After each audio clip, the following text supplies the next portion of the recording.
오늘 여러분과 함께 Awaken Love라는 제목으로 하나님이 주신 몇 가지 마음들을 여러분하고 나누고 싶습니다. 부제로는 우리를 이끄는 예수님의 아름다움입니다. 먼저 제 얘기를 조금 드리면요, 저는 먼저 이렇게 아버지 쪽으로는 믿음의 4대째 가정에서 자랐습니다. 근데 아버지가 너무 일찍 돌아가셨어요. 7살 때 돌아가셨는데 아버지 쪽으로는 제가 믿음의 4대지만 어머니 쪽은 한 명도 믿는 사람이 없는 가문이었습니다. 그러니까 아버지가 너무 일찍 돌아가셨다 보니까 제가 이제 예수님 안 믿는 어머니 밑에서 자란 거잖아요. 그러니까 자연스럽게 교회를 다니지 않게 되었어요. 그래서 제 기억으로는 제가 교회를 제대로 다닌 때가 초등학교 3학년 때부터인 것 같습니다. 제가 신앙심으로 갔다기보다는 동네 형들이 좋아서 이게 좀 웃길 수도 있는데, 제가 어릴 때는요 TV를 틀면 채널이 4개 있었어요. 그나마 조금 깨어있는 친구들은 2번에서 AFKN이라고 그래가지고 토요일마다 레슬링을 볼 수 있었거든요. 그러니까 지금처럼 집에서 뭔가 해결할 수 있는 시대가 아니었고 무조건 나가 놀아야 됐고, TV도 채널밖에 없는데 당연히 애들 프로그램이 많이 하지 않잖아요. 그러니까 저희 세대 30대 후반, 80대는다 40대 이신 분들 아마 공감하실 거예요. 그러니까 교회에서 어떤 행사들이 상당히 그 지역 가운데 많은 영향력을 주던 시대였어요. 그러니까 동네 형들이 좋고 절기 때마다 맛있는 거 주고 또 이렇게 전도 따라가면 막 선물 주고 하니까 그게 좋아서 3학년 때부터 제가 교회에 발을 붙이게 되었습니다. 그러니까 제가 이제 선물이 좋고 동네 형들이 좋아서 교회를 간 거니까 교회를 열심히 다니지 않았어요. 어느 정도였냐면요, 일요일 날 이렇게 제가 축구를 하고 있다가 교회 차량 운행차가 딱 돌잖아요. 그럼 제가 막 쓰레기통에 숨고, 선생님이 나 발견하고 교회차에 실어 갈까봐 막 골목에서 놀다가 교회차 오면 막 숨고, 주일 아침에 디즈니랜드 만화가 엄청 났거든요. 그러면 교회에서 전화가 오면 제가 엄마한테 그래, 엄마 나 없다 그러라, 아니 잔다 그러라. 저희 어머니 아시는 분은 아시겠지만요, 너무 놀라운 것은 어머니가 그때 뭐라고 했냐면, 얘 여기 있으니까 당장 데려가세요. 나중에 지나고 나서 얘기해 주시기를, 아버지가 일찍 돌아가시고 어머니가 계속 일을 나가셔야 됐고 한 2학년 때부터는 저는 계속 집에 혼자 있어야 됐거든요. 그러니까 어머니가 이제 제가 이렇게 반항하거나 이렇게 곁길로 빠질 것을 걱정하셔서 신앙심은 없으셨지만 그래도 교회를 가면 나쁜 길로는 빠지지 않겠지라는 마음으로 디즈니 만화를 못 보게 하고 저를. 그리고 나서 14살이 되었을 때 제가 처음으로 이제 교회에서 예배팀이라는 게 만들어지고 악기를 배울 사람들을 모집을 했는데, 제가 그때 처음으로 베이스를 이렇게 배우게 되었어요. 베이스를 하고 싶어서 한 게 아니고 기타는 다 마감이 됐고 베이스 칠 사람이 없다고 그래가지고 저랑 그 장로님 아들 한 분이 이렇게 베이스를 시작하게 됐습니다. 그래서 매주 토요일 날 이제 외부에서 선생님이 오셔서 이렇게 악기를 가르쳐 주었어요. 그때부터 제가 14살부터는 아주 꾸준하게 교회를 이렇게 다니게 되었습니다. 제가 뭘 말씀드리고 싶냐면요, 제가 10살 때부터, 그러면 적어도 10살 때부터는 매주 주일 모든 교회 일정을 참여하는 교회 문 안에서 자랐다는 것입니다. 그래서 교회 안에서 성장하면서 제가 제일 많이 들은 메시지 중에 하나가 뭐냐면, 하나님은 사랑이시라, 하나님은 너를 사랑하신다는 거였어요. 9살 때부터 하나님은 사랑이시고 그분이 나를 사랑하신다는 메시지를 수도 없이 듣고 자랐는데요, 20대 중반까지 하나님의 사랑을 이해하는데 어려움이 있었어요. 제가 하나님의 사랑을 몰랐다는 뜻이 아닙니다. 자라면서 예배 가운데 그 눈물 흘리며 콧물 흘리며 하나님 만나는 그 기억들도 있었고, 아마 교회에서 자라신 분들 조금 날라리처럼 지내다가도 여름 수련회, 겨울 수련회 오면은 둘째 날 밤에 한 방이 오죠. 그 한 방을 해마다 2방씩 맞으면서 그게 잘 자랐고, 교회에서는 임원도 하고 교사도 하고 예배팀도 하고 성가대를 맡아서 할 정도로 교회에 열심을 내며 20대 중반까지 살아왔어요. 그런데요, 그럼에도 제가 주님을 향해 살아가는 삶의 동기의 많은 부분에 두려움이 자리를 잡고 있었어요. 특별히 인생의 중요한 시기 때마다 내가 이렇게 하지 않으면 하나님이 응답하지 않을 것이라는 두려움에 신앙에 열심을 냈던 기억이 있습니다. 제가 극에 달했던 게, 제가 원래 고등학교 때도 음악을 하고 싶었는데 어머니께서 그 딴 따라들이나 하는 거다, 공부하면 음악하면 못 먹고 산다 그래서 극구 반대를 하셔서 사실은 제가 원치 않게 성적 되는 대로 이렇게 대학을 가게 되었어요. 그러다 보니까 학업에 흥미가 없고, 네, 뭐 맨날 당구장 다니고, 네, 수업 안 듣고, 그렇게 이제 제가 의미 없이 대학생활 하다 보니까 이게 심지어 문과인데 이과로 갔어요. 성적 맞추다 보니까. 네. 그러니까 어떤 삶의 의욕도 없고 방향성도 없고, 그러다가 다시 한번 제가 음악을 좀 해야겠다라는 생각을 했는데, 그때 어머니가 이제 어떠한 반대를 못 하셨던 이유는 집이 너무 어려워서 어머니가 어떤 지원이나 뭐 이런 걸 해주실 수 있는 상황이 아니다 보니까 그냥 제가 네가 알아서 해라 이런 분위기가 형성돼서 그때는 음악을 할 수 있게 됐어요. 긴 얘기를 짧게 하면 제가 집에서 가장 역할을 하지 않으면 안 될 정도로 집이 좀 어려운 상황에 이르렀는데, 제가 음악을 이렇게 다시 입시를 준비한다는 게 쉬운 일이 아니잖아요. 근데 그때 제가 하루에 막 10시간씩 연습을 했거든요. 뭐 5시간 미만으로 연습하면 뭐 정죄했어요. 야, 하나님을 위해서 음악을 하는데 이렇게 살면 안 된다. 그러면서 제가 어떻게 되냐면, 그 열심히 하는 게요, 제가 학교를 갈 수도 있지만 못 갈 수도 있잖아요. 그러니까 최악의 시나리오를 써보니까 25에 전역하고 아무것도 할 수 없는 상태가 되는 플랜이 하나가 나오는 거예요. 너무 두려운 거예요. 그때부터 막 철야기도 하고 새벽기도 하고, 그리고 고3 때 다들 겪는 그 시험 있죠. 수련회를 갈 것이냐 입시 준비를 할 것이냐. 그 형님들이 이렇게 얘기합니다. 야, 너 수련회 안 가고 하나님 도와주실 것 같아?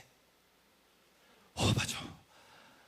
철저하게 내가 이렇게 하면 하나님이 이렇게 응답하실 거야, 이렇게 하지 않으면 내가 이런 결과를 얻지 못할 거라는 생각에 두려움으로 주님 앞에 정말 달려갔던 것 같아요. 감사하고서 그런 두려움 가운데서도 주님은 저를 바라보시고 인도하시고 만나주셨다는 것입니다. 그러니까 동기가 두려움이다 보니까 어떻게 돼요? 어떠한 삶의 문제라던가 간절한 제목이 있을 때는 목사님이 많이 얘기하시잖아요. 막 철야기도 하고 막 이렇게 하다가 그 응답이 이루어지고 나면요, 철야기도 맨 앞자리에서 베이스 치고 내려서 자고 있는 저를 보는 거예요. 열정이 문제가 해결되어지면은 그대로 곤두박질 치는 일들을 얼마나 많이 경험했는지 모릅니다. 그리고 많은 청년들이 그렇듯이 저도 미디어를 통한 성적인 유혹과 치열하게 싸울 때가 있었어요. 그리고 거의 모든 싸움에서 패배했습니다. 네, 웃으시는 분들 공감의 미선줄. 네. 거룩함에 대한 제 삶의 동기가 어땠냐면요, 그리스도인이라면 그래서는 안 된다. 야, 그리스도인이라면 포르노를 보면 안 되지. 야, 그리스도인이면 담배를 피면 안 되지. 야, 그리스도인이면 술을 마시면 안 되고, 그리스도인이면 뭘 하면 안 되고. 그러니까 저에게 그리스도인의 삶, 특별히 거룩한 삶은요, 제 청년 때는 이렇게 정의가 되는 거예요. 할 수 있는 것보다 할 수 없는 것이 더 긴 목록이 거룩함이다라고 제가 생각하고 자랐다는 거예요. 그러니까 거룩하게 살고 싶을까요, 안 살고 싶을까요? 네, 거룩하게 살려고 하고, 특별히 넘어질 때마다 제가 너무 형편없고 정죄함을 받고, 이런 일들이 10대 때부터 20대 중반 때까지 계속 업앤다운이 반복되는 삶을 살았어요. 그러던 중에 2008년 1월에, 정확하게 2007년 12월에 조 목사님을 만나게 됐고, 2008년 1월에 중국에 가서, 제 얘기를 아시는 분들은 많이 들으셨겠지만 제가 거기서 하나님과 디바인 인카운터를 하게 됩니다. 그냥 만난 정도가 아니라 제가 거의 쓰러졌어요. 근데 그때 제가 요번에 요 원고를 적으면서, 근데 조지우 목사님이 제 머리에 손을 얹어주실 때 제가 베이스를 치다가 쓰러졌거든요.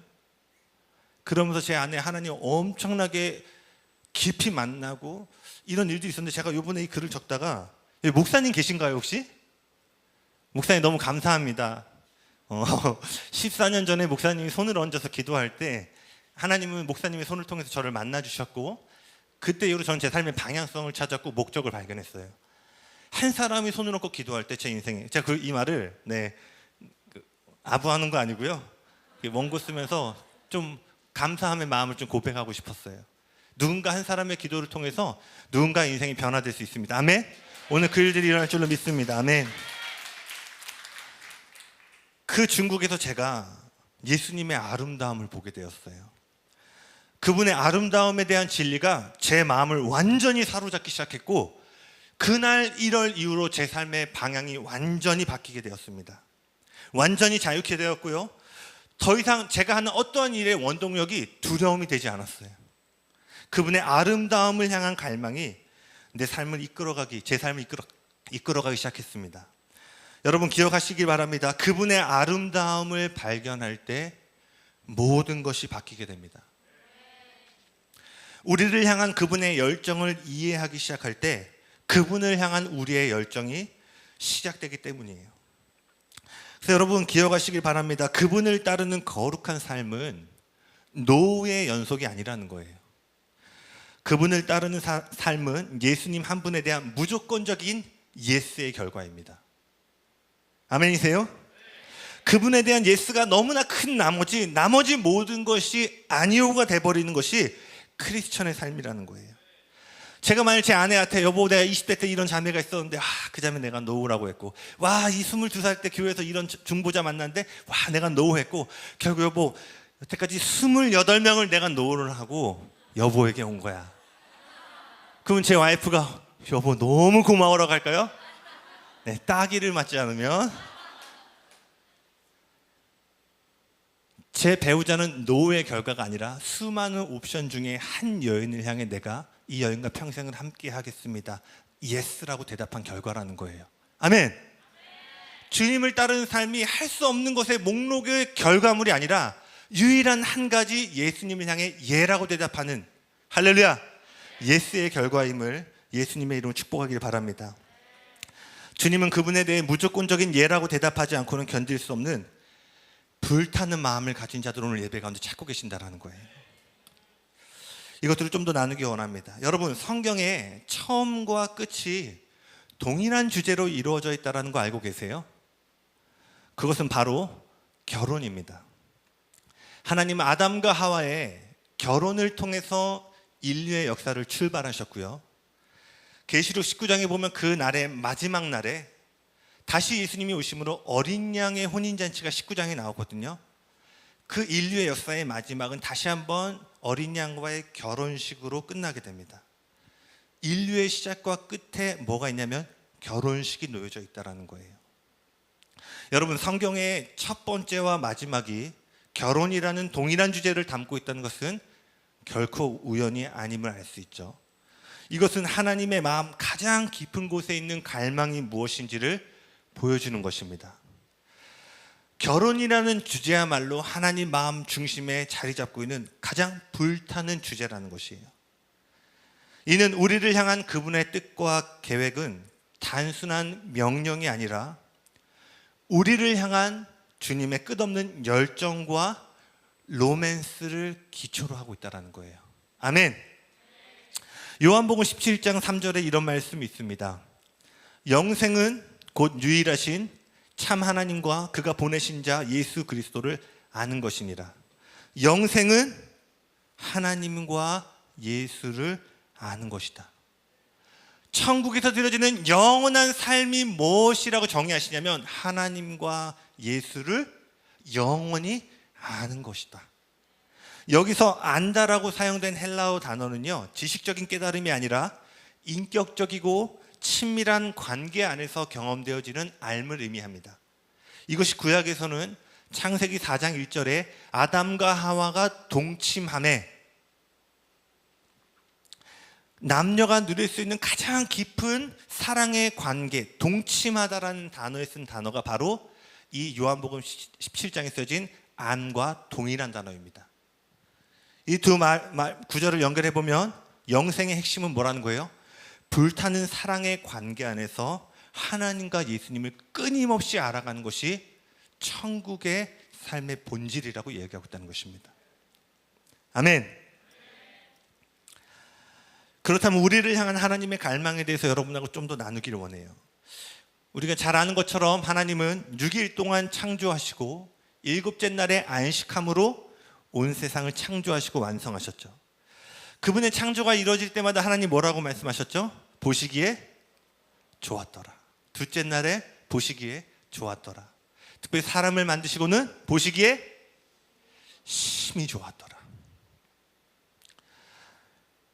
하나님은 보시기에 심히 좋은 완벽한 상태로 온 세상을 창조하셨습니다. 그리고 하나님은 그분의 형상대로 사람을 지으시고 그분 마음 안에 있는 모든 것들을 사람 아담을 통해서 행하도록 계획하셨어요.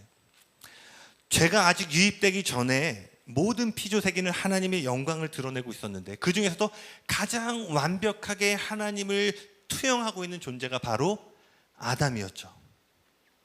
그런데 창세기 2장 18절에 이해하기 어려운 장면이 등장합니다.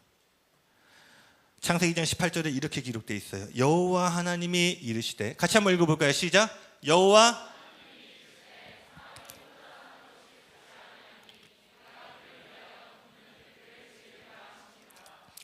성경에 등장하는 최초의 부정적인 표현입니다. 생각해 보세요. 우리가 앞에 하나님은 완벽하게 한 채의 오차도 없이 완벽하게 세상을 창조하셨는데 모든 것이 보기에 좋은 상태 가운데 있었는데 갑자기 이런 말이 나오죠. 좋지 않다. 이것이 무엇이 하나님이 실수하신 걸까요? 야, 내가 사실은 완전 심이 좋은 줄 알았는데 와, 깜빡했다. 야, 이거 하나를 빼먹었네 라고 하는 걸까요? 그렇지 않죠. 전지전능하시고 실수가 없으신 하나님. 아멘. 그렇다면 이 18절이 의미하는 것은 무엇일까요? 여러분, 좀 더 생각해 보기 원하는 것은요, 에덴 동산에는 외로움이 존재하지 않던 곳이에요. 아직 배우자, 동반자, 연인이라는 개념이 왜 아담 한 명밖에 없는 거잖아요. 그러니까 외로움이라는 개념 자체가 없는 곳이었는데 아담 안에 무언가를 향한 외로움 또는 갈망들이 일어나기 시작했다라는 거예요. 그리고 하나님 그걸 보시고 좋지 아니하다라고 말씀하셨습니다. 동반자라는 개념이 존재하지 않던 그때 어떻게 아담은 존재하지 않는 것을 생각하고 목말라 할 수 있었을까요? 왜냐하면 우리가 갈망하는 것은 우리 존재하지 않는 걸 갈망할 수 없잖아요. 아이폰이 없으면 아이폰을 사고 싶다는 생각을 할 수가 없죠. 여러분이 갈망하는 모든 것은 반드시 존재하기 때문에 갈망한다라는 거예요. 근데 지금 이 본문에서는 존재하지 않는 무언가를 향한 갈망의 불들이 아담 안에 일어나기 시작했다라는 거예요. 앞서 이야기했듯이 죄가 유입되기 전에 아담은 하나님을 가장 완벽하게 대표하는 존재였어요. 요한복음 14장에 보면 제자들이 이렇게 말합니다. 예수님, 우리에게 아버지를 보여주십시오. 하나님을 보기 원합니다. 예수님 이렇게 말씀하세요. 아버지를 보여달라니 무슨 말이냐? 누구든지 나를 본 자는 아버지를 본 것이다. 하나님과 인간 사이에 죄가 없는 상태에 들어가면은요, 그 사람은 완벽하게 하나님 아버지를 투영하게 된다라는 거예요. 지금 아담에게 죄가 안 들어왔잖아요. 완벽하게 예수님과 같이 아담을 보면 하나님을 거울같이 볼 수 있는 상태였다라는 거예요. 그렇다면 아담의 외로움, 아담의 필요는 결국 하나님의 필요와 갈망이 무엇인지를 보여주고 있다라는 거예요. 실수해서 하와를 빼먹은 게 아니라 의도적인 아담 안의 필요를 공간을 허락하셔서 아담이 누굴 대표하고 있다고요? 잘 전달되고 있는 거죠? 그럼 아담의 필요 이꼴 하나님의 필요와 갈망이라는 거예요. 하나님은 의도적으로 아담 가운데 존재하지 않는 갈망을 심어두심으로 창세전부터 주님 안에 있는 궁극적인 목마름이 무엇인지를 우리에게 가르쳐주고 있다는 거예요. 그렇다면 그분의 갈망에 대한 해결책이 무엇이죠? 창세기 2장 24절에서 25절입니다. 같이 한번 읽어보겠습니다. 시작. 이러므로 남자가 부모를 떠나 그의 아내와 합하여 둘이 한 몸을 이룰지로다. 아담과 그의 아내 두 사람이 벌거벗었으나 부끄러워하지 아니하니라. 아멘. 이 해결책은 뭐였냐면 아담에게 돕는 배필을 짓고 둘이 한 몸을 이루게 하시는 거였어요. 그리고 이 둘은 벌거벗었지만 부끄럽지 않은 상태의 연합을 이루었습니다. 실오라기 하나 걸치지 않고 연합을 이뤘다는 것은 야한 생각하시는 분 없으시죠?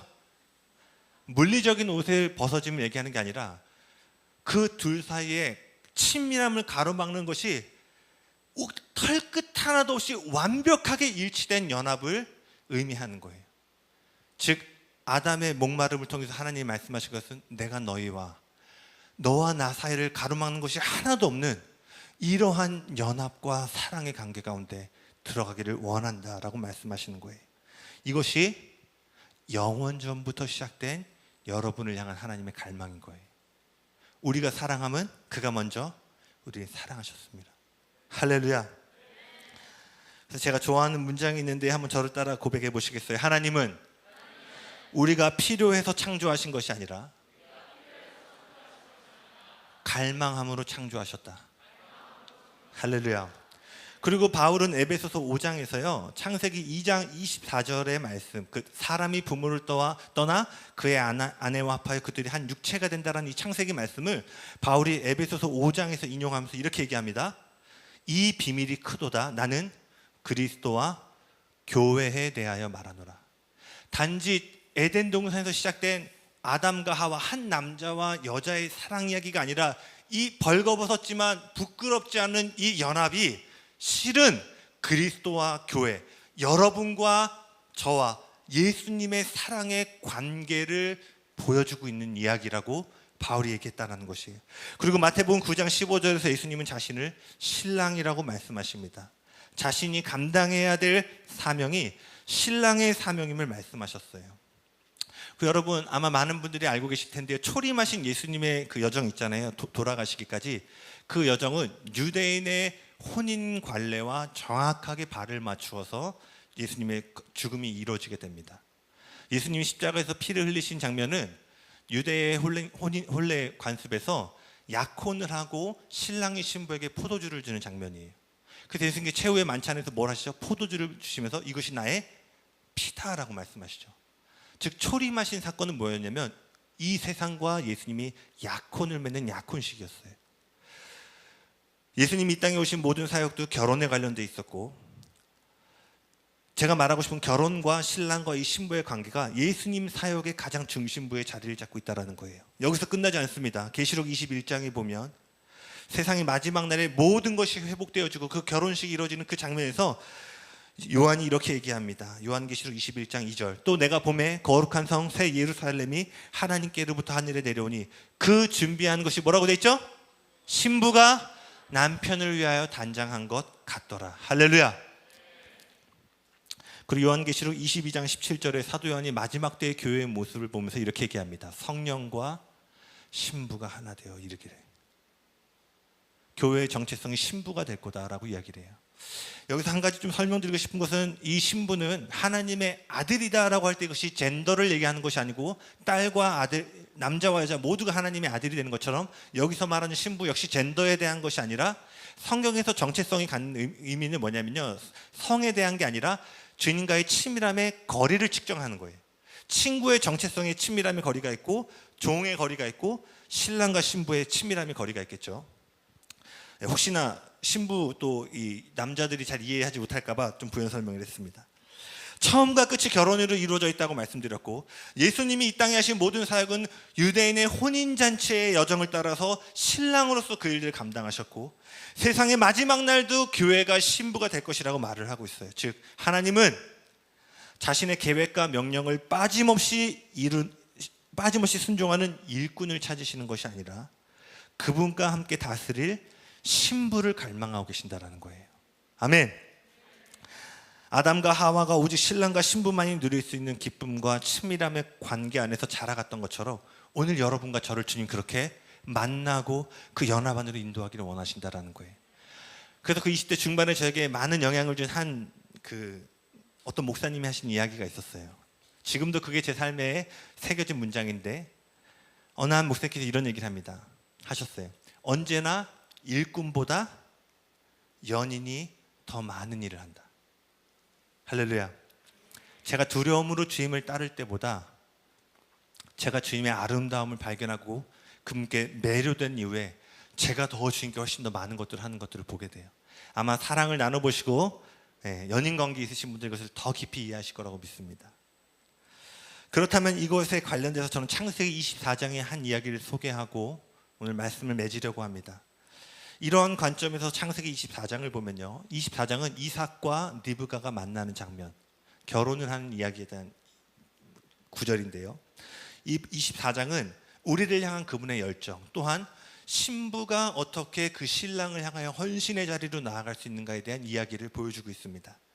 창세기 24장을 살펴보기 전에요, 이 이삭의 이야기가 예수님과 오늘 여러분을 향한 예언적인 그림이라는 사실을 이해하셔야 되는데, 성경에서 하나님께서 자신을 드러내실 때 쓰는 표현 중에 하나가 뭐였냐면 아브라함의 하나님, 이삭의 하나님, 야곱의 하나님 들어보셨죠?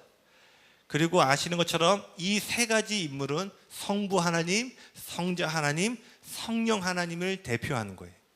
그래서 아브라함은 성경 이야기의 중심이 뭐냐면 약속이 시작되고 근원이 되는 존재로 나오죠. 그래서 믿음의 조상, 믿음의 아버지란 단어가 아브라함에게만 쓰여져요. 그래서 아브라함의 이야기의 핵심은 아버지가 무슨 일을 하는가, 그 시작이 오직 아버지를 통해서만 이루어질 수 있다는 이야기를 보여줍니다. 그리고 이삭은 아는 것처럼 성자 예수님을 예표해요. 이삭은 절대로 태어날 수 없는 여성의 몸에서 초자연적으로 출생하였죠. 생리가 다 끊기고 날 수 없는. 예수님은 어떻게 태어나셨죠?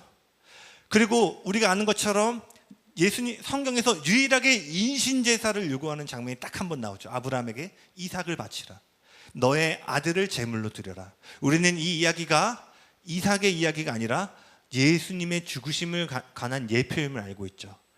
이삭은 모리아산에서 죽지 않았지만 2000년 뒤에 동일한 장소에서 예수님은 십자가에 달려 죽으셨어요. 우리는 이 일들을 통해서 이삭이 예수님을 비춰내고 있는 그림이라는 사실을 알 수 있죠.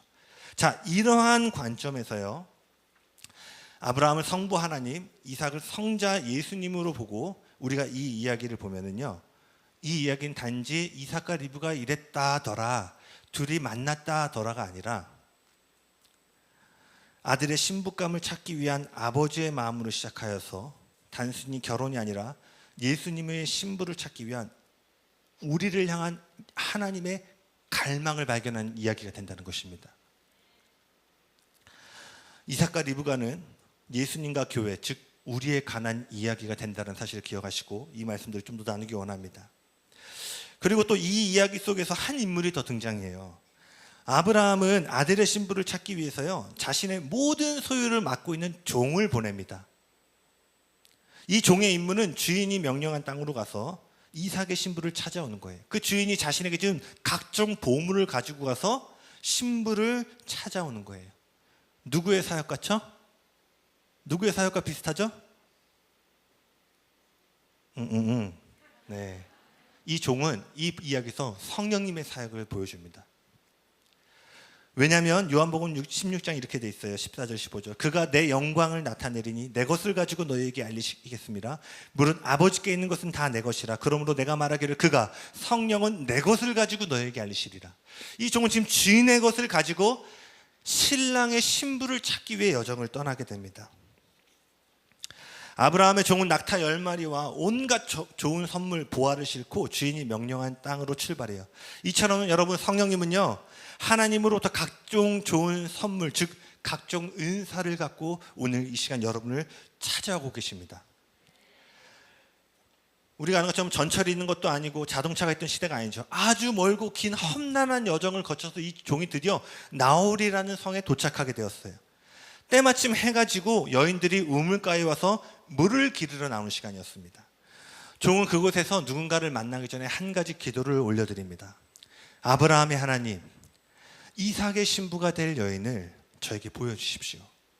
내가 우물 곁에 있다가 물을 기르러 오는 여인을 만날 때 물을 달라고 요청할 건데, 나에게 물을 줄 뿐만 아니라 나와 함께 있는 낙타에게도 물을 주는 사람이 있다면 그 사람이 이삭의 신부인지를 내가 알겠습니다 라고 기도를 해요.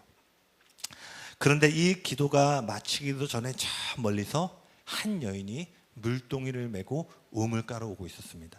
바로 오늘의 주인공인 리브가였어요. 종의 기도는 우리가 알고 있는 것처럼 결국은 리브가를 위한 기도였죠. 리브가는 우물가로 나올 때 아무것도 알지 못했어요. 그녀는 그냥 매일 하던 일을 하기 위해서 반복적으로 습관적으로 우물가로 나온 것이었어요. 그런데 자신의 인생이 바뀔 일이 이제 곧 도착할 우물가에서 일어날 줄을 상상도 하지 못하고 우물가로 오고 있는데, 이 여인이 아무것도 알지 못하는 그때 한 종이 그 여인을 위해 중보하고 있었다는 거예요. 로마서 8장 26절. 이와 같이 성령도 우리의 연약함을 도우시나니 우리가 마땅히 기도할 바를 알지 못하나 오직 성령이 말할 수 없는 탄식으로 우리를 위해 친히 간구하시느니라. 할렐루야. 이 종의 기도가 바로 로마서 8장의 성령님의 중보 사역이라는 거예요. 오늘 여러분이 얼마나 기대하고 왔건 습관적으로 왔건 상관없이 성령님이 여러분보다 먼저 우물가에 도착하셔서 여러분을 향해 중보함으로 오늘 기다리고 계셨다는 거예요. 할렐루야. 리브가는 종의 기도대로 종에게만 물을 줄 뿐만 아니라 낙타에게도 물을 주는 적극적인 자세로 이 종의 기도에 응답이 되었죠. 그래서 곧이어 종은 그녀의 집안에 대해 물어보고 그녀의 집에서 하룻밤만 머물 수 있는지를 물어봅니다. 그리고 리브가는 종을 자신의 집으로 안내했고 종은 리브가의 집에 도착해서 그녀의 가족들을 만나게 돼요. 그래서 이 종은 가족들을 만나서 자신이 누구인지 또 자신의 임무가 무엇이고 자신이 왜 이곳에 왔는지를 그들에게 이야기합니다. 그리고 나서 종은 자신의 주인 아브라함이 얼마나 선하고 부유한 사람인지를 설명해요. 그리고 그가 노년에 기적적으로 얻은 이삭이 얼마나 존귀하고 아름다운지, 앞으로 이삭이 받게 된 유업이 얼마나 크고 위대한지를 그 가족들 앞에서, 리브가 앞에서 설명하기 시작합니다. 앞서 보았던 것처럼 뭐예요? 성령님은 자신의 것을 이야기하지 않으시고 아버지와 아들의 것을 이야기하시는 거예요. 성령님은 우리에게 하나님 아버지가 얼마나 영광스럽고 풍성한 분인지, 그 아들이 얼마나 존귀하고 아름다운 분이신지를 나타내신다라는 거예요. 그날 밤 종이 아브라함과 그의 아들 이삭에게 이야기할 때 제가 믿기로는 리브가의 심장이 뛰기 시작하는 거예요. 한 번도 본 적이 없는데 그 종의 이야기를 듣는데 쿵떡 얼굴이 뭔가 빨개지기 시작하고 막 흥분되기 시작해요. 왜 그러냐면요, 종의 이야기만 듣고 리브가가 곧장 집을 떠나겠다고 얘기를 해요. 한 번도 얼굴을 본 적이 없고 자신의 인생을 결정져야 될 이 짧은 이야기를 듣고 결정하기가 쉬울까요? 어려울까요? 근데 즉시로 반응했다는 건 뭐냐면요, 그 종의 이야기를 듣는 순간 그 리브가의 마음의 심장이 뛰기 시작한 거예요. 리브가는 종을 따라가기로 결정합니다.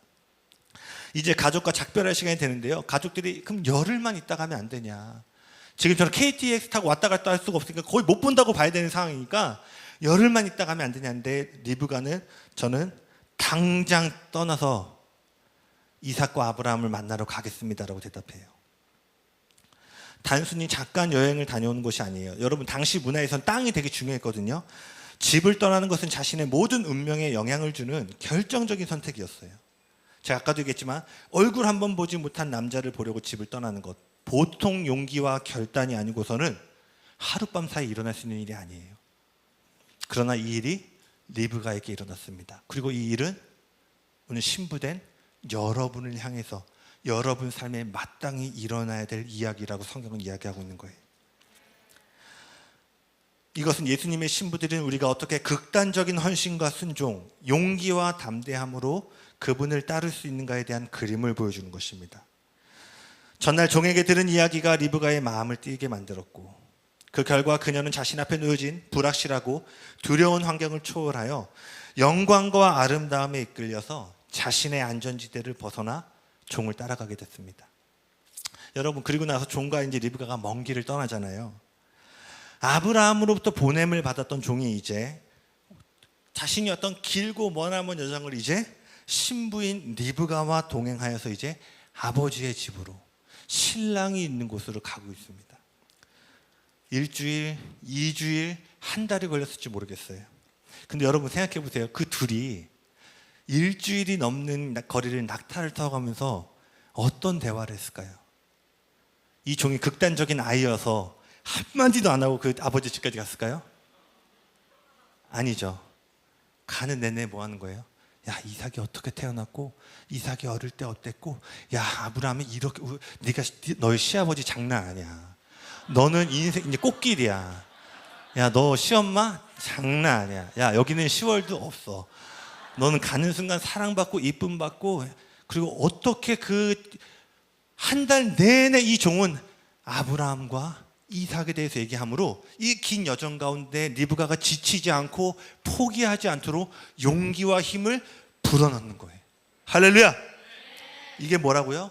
여러분을 향한 성령님의 열정과 사역이라는 거예요. 그녀의 관심이 신랑인 이삭에게 끊임없이 고정될 수 있도록 힘을 북두는 것이 그의 임무였다라는 거예요.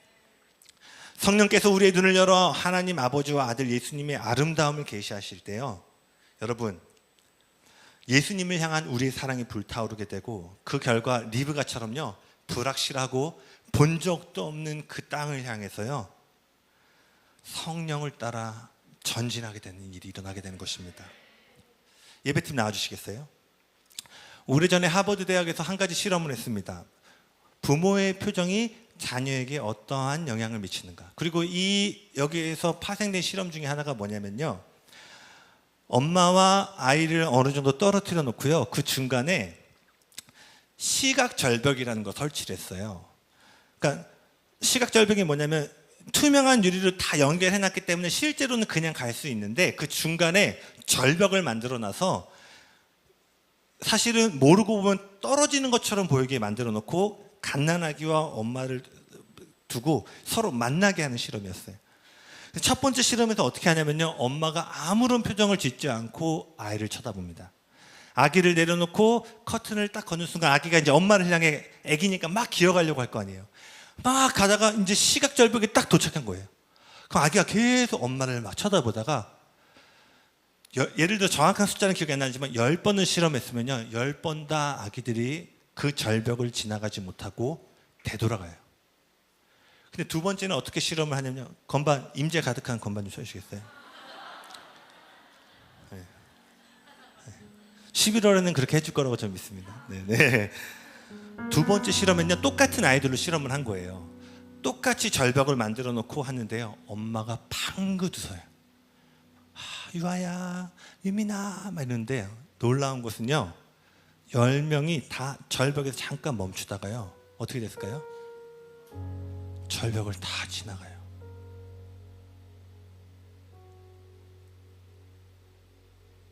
여러분 삶에 절벽이 있으시죠? 재정의 절벽. 와, 오늘 뜨겁게 예배하고. 근데 보니까 또 절벽이 온 것 같아요. 관계의 절벽, 취업의 절벽, 불확실한 진로와 미래에 대한, 결혼에 대한 절벽들. 근데 여러분, 그 절벽을 넘어갈 수 있는 유일한 길은 그분의 얼굴을 보는 거예요. 우리가 왜 절벽을 못 넘는지 아세요? 재정 문제가 커서, 관계 문제가 커서, 코로나여서? 아니에요. 그분의 얼굴을 충분히 보지 못했기 때문에 그 절벽에서 우리는 건너가지 못하는 거예요. 한 아기가 자신의 앞에 있는 절벽보다 그 어머니의 미소를 더 큰 실체로 볼 때 떨어질 것을 두려워하지 않고 전진했던 것처럼, 오늘 우리가 예수님의 얼굴 안에 있는 우리를 향한 그 기쁨을 바라보기 시작하면요, 모든 산들과 골짜기와 산들이 메워지고 주님께로 나아가는 길이 된다는 사실을 여러분 기억하시길 바랍니다. 이것이 다윗이 그의 인생에서 발견한 가장 핵심이 되는 진리였어요. 그래서 우리가 아는 것처럼 다윗은 시편 27편 4절에 그 유명한 고백을 하죠. 내 평생에 한 가지 소원은 하나님의 집에 거하며 주님의 얼굴을 보는 것입니다. 그리고 우리는 이 본문의 말씀이 아들 압살롬이 반역하여서 다윗의 아내와 수많은 자녀를 빼앗고 다윗이 평생에 걸쳐서 이루는 언약의 상징이었던 하나님의 나라를, 그 이스라엘의 왕국을 빼앗고 아들이 아들을 죽이려고 하는 그 어마어마한 고난의 절벽 가운데 쓰여진 책이라는 걸 알고 있어요. 근데 그때 다윗은 알았던 거예요. 죽음의 골짜기에서 이걸 넘어갈 수 있는 유일한 한 가지는 그분의 얼굴을 보는 것이다. 다윗이 너무 힘들지만 이 절벽에서 그분의 얼굴을 한 번만 볼 수 있다면 다윗이 알았던 거예요. 그 아기처럼 이 절벽을 능히 건너갈 수 있음을. 그것이 다윗이 평생의 수많은 굴곡을 통해서 발견한 거예요. 고난이 오면 뭐예요? 무조건 위를 보고 그분의 얼굴을 구하는 것입니다. 그분의 얼굴을 볼 때 어떤 일이 일어나요? 스바냐 3장 17절입니다. 그분의 얼굴을 보면요, 그분의 얼굴에 뭐가 있냐면, 그가 너로 말미암아 기쁨을 이기지 못하시며 너를 잠잠히 사랑하시며 너로 말미암아 즐거이 부르며 기뻐하시리라. 이게 리브가에게 일어난 일이고, 이것이 오늘 이 예배 가운데 여러분에게 일어나는 일이에요. 이 일이 일어나면 선교의 절벽을 가지 말라고 해도 열흘만 더 있다 가면 야 조이풀에서 열흘만 있다 안 돼요. 저 지금 당장 저 요르단 당장 갈 거고요. 중동 이런 일이 일어난다는 거예요. 아멘. 목사님의 선교 가라 외치지 않아도 안 가고 견딜 수 없는 신부들이 이 가운데 일어나길 예수님의 축복합니다. 오늘 리브가들이 일어나길 축복합니다. 그래서 우리가 이 시간 함께 찬양하고 우리 좀 기도하며 나아가기를 원하는데요. 괜찮으면 자리에 일어나서 우리 마지막으로 함께 찬양하고 기도하기를 원합니다.